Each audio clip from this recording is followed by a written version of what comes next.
Hello friends. I just wanted to show you today a few things. This is how my father has his yard landscaped. I thought that was kind of fun with all the chicks and hens and things in there, but I wanted to show you how they had to repair their handrail. The handrail was at the back and it started to crumble. He had some knee surgery and was leaning on the handrail and it crumbled. The bolts crumbled, and so that they repaired it by making a bracket and pouring the cement in it.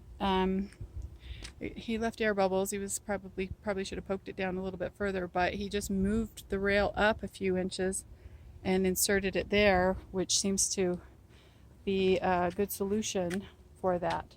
So I just wanted to share that and the fun way that they've landscaped this.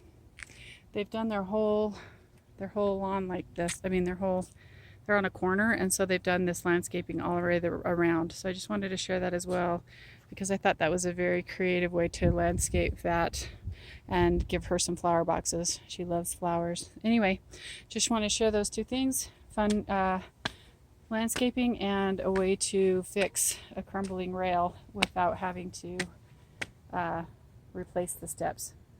Thanks for watching. Check out my blog, thesecretisgratitude.com, and have a blessed day.